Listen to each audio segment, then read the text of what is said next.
Welcome to the Personal Tanya, day 37. Today is the 28th day of the month of Teves, and we are finishing up chapter 17 of the book of Tanya, the foundational text of Chabad philosophy, with game-changing inspirations from the daily schedule of Tanya in 5 minutes or so. Today's topic is when a soul is taken hostage.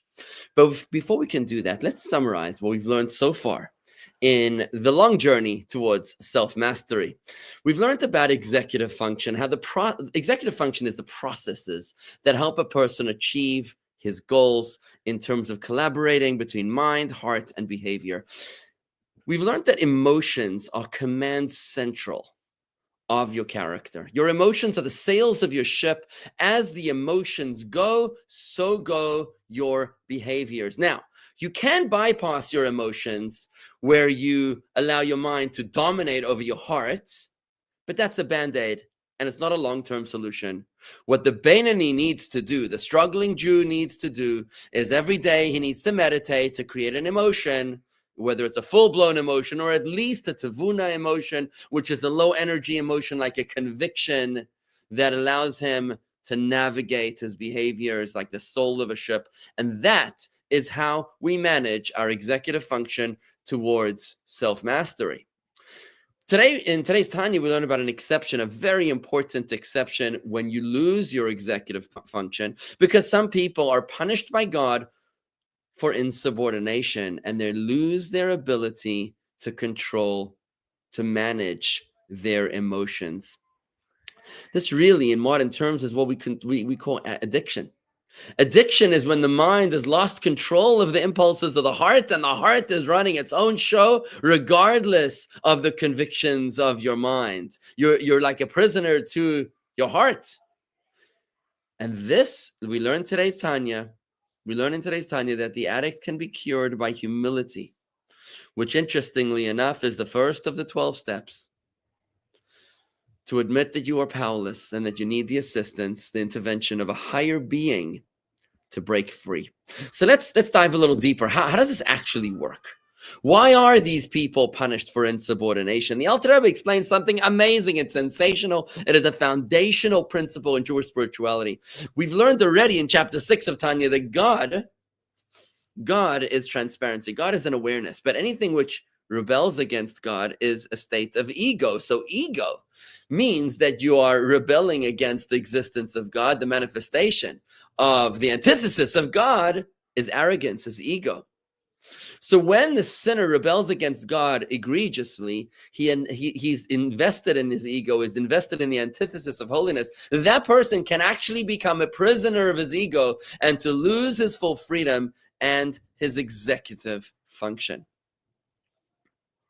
In other words, the sin causes his divine spark to descend into a state of exile where it is now controlled by the ego and no longer has its natural capabilities, like a hostage who no longer is free to do what he wants, when he wants, and how he wants. Now you're a hostage because you've sinned egregiously with ego, and now you're in prison. The way to break free, however, there is hope. The Alter Rebbe tells us today the way to break free is teshuvah. Since the definition of the captivity is being captive to the forces of ego, the antithesis of ego is humility. When a person stands humbly before God, they're breaking their ego. This is what's called teshuvah. It's the lower level of teshuvah. Humility, we'll learn more about it in the third part of the book of Tanya, called the letter of teshuvah. Much later, we'll be talking about that. But suffice it to say for right now that humility is the antidote to ego, and it's what sets the hostage free. Only once the ego is divested can a person return to a state of health where they have a natural ability to manage their emotions. That's why teshuvah, repentance, is about humility, and anyone can do this at any time.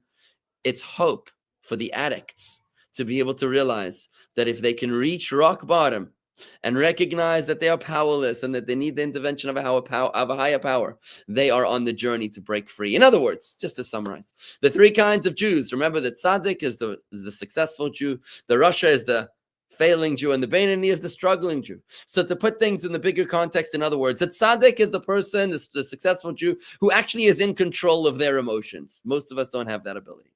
The wicked, the Rashayim, the wicked ones, have no control of their emotions. In fact, they're slaves to their emotions. The Bainani, the struggling Jew, is the one who's able to control their emotions only through their minds.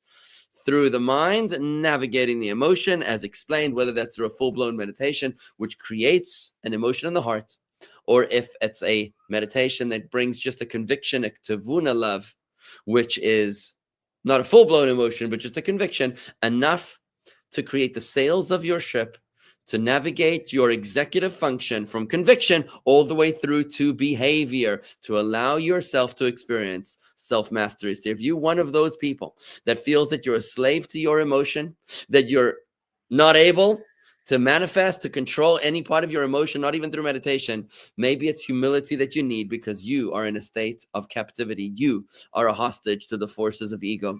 This really concludes today the long method to self-mastery, and tomorrow in chapter 18 we begin the shortcut method to self-mastery. This is the fast track to self-mastery that will go all the way from chapters 18 all the way through to chapter 25. That's a wrap.